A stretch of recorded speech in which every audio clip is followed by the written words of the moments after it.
holy we saw what he did to Kevin Holland.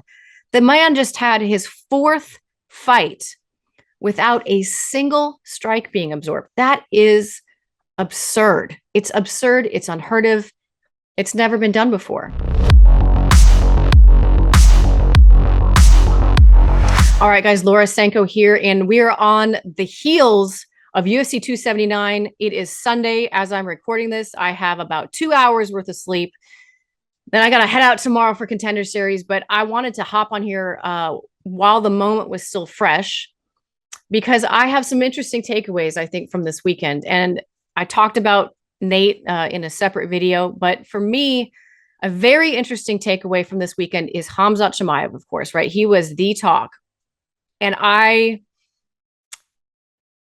don't think he won this week in the broader sense. And I don't even mean with the weight miss. That's part of it. But Khamzat Chimaev could have come out of this weekend the golden goose, the golden child of the UFC. And he has really dug himself in a little bit of a hole. I'm not saying it's a hole he can't get out of. He's got the skill set. I mean, people are going to want to watch this guy fight regardless. But the story could have been written a different way. And it's interesting because on the weigh-in show, Dean Thomas, we were going around and doing this thing we do called rapid fire. And it was like, do you think Khamzat Chimaev is going to be champion? I think that was the question. And I, of course, said absolutely, because I'm thinking skill set, right? And holy we saw what he did to Kevin Holland. The man just had his fourth fight without a single strike being absorbed. That is absurd. It's absurd. It's unheard of. It's never been done before. No one could argue with the skill set that he brings to the octagon. But what Dean said on the show was, I don't think he has the champion's mindset. And this was, of course, before all of the news came down about the giant weight miss. And I was kind of in my head, I was like, yeah, I mean, he's green, he's young, he's kind of doing his thing. Like I didn't fully disagree with Dean, but I probably would have taken a different look at it. I would have taken a different angle with it. And I did take a different angle with it. But as the week unfolded, I started to really understand what Dean was saying. And you can point to a number of different things. I'm not saying Khamzat won't be champion, by the way. I do think he will be, but I think this week proved a lot of what he needs to learn. The scuffles at the press conference. Listen, I've been around MMA for 15 years. It's not a surprise to me that guys get in fights. Like, I'm not pearl clutchy about it. Frankly, I wish I had been there, and I wish I'd been standing right next to it. It doesn't bother me, but at this level, you do have to conduct yourself a little bit differently because the stakes are so much higher, right? This isn't regional MMA where, oh, they got in a fight, we're still going to let them fight. There's the potential that if these guys get in an actual fight, the commission doesn't let them fight, like or someone presses charges. Like, things can get out of control so quickly. And he's dancing on that line. Not a smart take. Then the weight miss. That's the big one, obviously. And when I say big, I mean huge. It's a weight miss that leaves you wondering a lot of different things. And I know he said that the doctors made him stop at 4:00 in the morning. I'm not saying he's making that up, but even then, it tells me that you mismanaged the weight cut up until that point. 7.5 pounds is not, it's negligence. It's absolute negligence on his part and on his coach's part. But then, to me, the real misstep was not being contrite about it in the least. It was, no, they made me stop. Okay, well, why did they make you stop? If they made you stop, it was because you were having major medical issues. And if you were having major medical issues, would you not have been pulled off the card? Or if you were having major enough medical issues where you had to stop cutting, why did you put yourself in that position to begin with? Like, he's at a point now where he can be paying the highest level guys to help him with his nutrition. But regardless, so that happens, right? Mistakes happen. 7.5 pound mistakes don't happen, but whatever. Let's pretend we're okay with that. His attitude about it was, to me, a problem.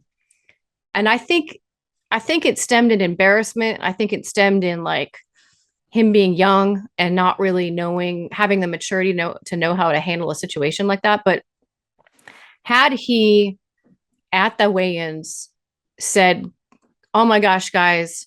Biggest apologies to everyone. I'm sorry that the presser got canceled. I know you guys really wanted to see that. I never should have missed weight by that much. That's on me. That's on me and my team, but especially on me. And I'm so sorry, and it will never happen again. I'm thankful to have a fight with Kevin Holland. Thank you so much, Kevin Holland. That is not the tact that he took. He flipped off the crowd and leaned very heavily into what feels like a direction that he might take with his career from now on out, which is like, F the fans, F anybody who doesn't like what I do. I'm just out here to smash. Now, here's the deal. He is going to do that. No one denies what he's capable of doing inside of a fight. But when I asked him in the post-fight interview, I asked him, does it bother you that for the first time when you walked out, people were booing? And he's so different in the post-fight interviews that aren't in the octagon. When he's with Joe Rogan, he's like, I smash all you guys. And he's screaming. He's so animated. And then you get him behind the stage and he's very shy and uncomfortable. And I'm sure some of that's the language barrier. But he's very quiet and reserved. And he still says big things like, I'm going to smash everybody, but he's very reserved with it. But when I asked him, did it bother you that people booed you? There was a half a second where I'm telling you guys, I looked at his face and he wanted to say, maybe. He wanted to say a little bit, yeah. But he stuck with the line of, it doesn't bother me. Like, I smash everybody, yada, yada, yada. Khamzat Chimaev won his fight in devastating fashion, and no one can take that away. I'm excited to watch him fight again, but I'm less excited on a personal level than I would have been before this week. If none of those other things had played into, I feel like this character that he's headed toward, that, I don't know. I just didn't want him to turn into that, I guess. And maybe that's me being naive and me having wishful thinking, but I like cheering for guys on every level, not just because they're amazing fighters. He's never not going to be an amazing fighter, but I hope that this week brings a level of maturity to him that maybe we see in future fights. We shall see. I'm interested to know what his future is, and I'm interested to hear what you guys think about what his future is. Number one, who does he fight next? And number two, what weight class is that going to be in? Does the UFC trust that he can make welterweight again? I mean, he's made it before, but he's also had trouble before. If you remember in Abu Dhabi, one of the worst towel grabbing incidents ever that for some reason, no one said anything about. No one batted an eye. Go back and watch it. He's like hanging on it. Anyway, it's not easy for him to make welterweight, and you can't put a guy in a position where he could potentially do what almost happened this week, which is completely wipe out an entire card with one screw up. So will the UFC put him in a position for that again? I don't know. What do you guys think? What is next for Khamzat Chimaev? Who is next for Khamzat Chimaev, and when? I want to hear your thoughts. Comment below.